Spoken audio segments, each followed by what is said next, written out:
All right, so our article was adapting evidence-based practice to meet the needs of English learners with math difficulties. So the first point that I want to point out is where it says English learners who face early difficulties in mathematics.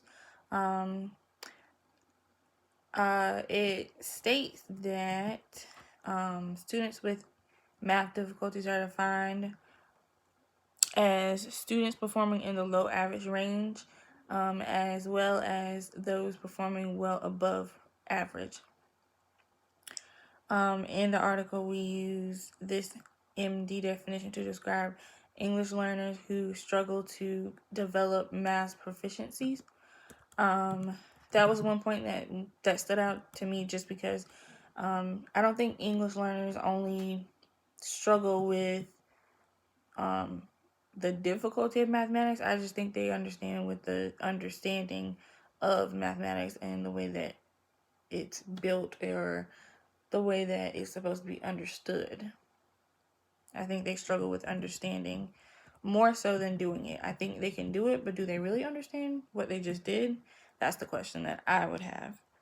The next part of the article I want to point out is adapting evidence-based practices for English learners with mathematic disabilities. It says farther down in there, it talks about there are 6 instructional practices based on systematic and explicit approach to mathematics instruction that special educators can adapt and use to uniquely address the instructional and linguistic needs of English learners with mathematic disabilities. I personally, in my opinion, I don't like that they use like mathematics disability as the name for it, because I don't think it's particularly a disability. I think it's more of a language and understanding barrier. So I think that the 6 instructional practices that are used, they would be more so beneficial if they were modified. That's just my opinion. Let's see. The third thing I want to point out is it says when mathematics instruction is systematically organized and explicitly presented, it can minimize students' confusion and promote early understanding of complex mathematical topics. I think this resonates with the fact that math is one of those things you have to practice, and if you make the practice entertaining, or you make the practice worthy, then they will want to practice those mathematics skills or steps that it takes to do that math problem. So making it beneficial, not making it like a chore to them, making it more of this is what you use to learn, may help with that.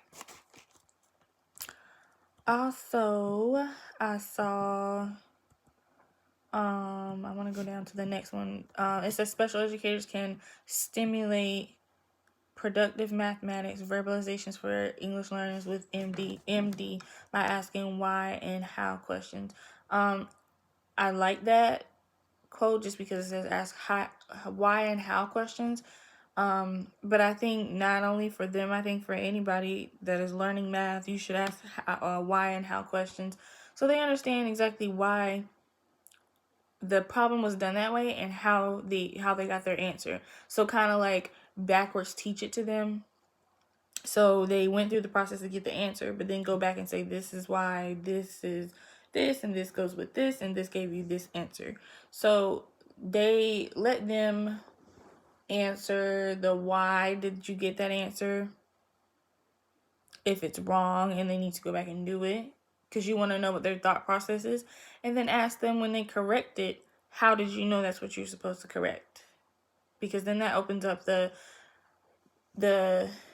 opens up their thought process so that you know, okay, this is why they got it wrong. Okay, this is how they fixed it.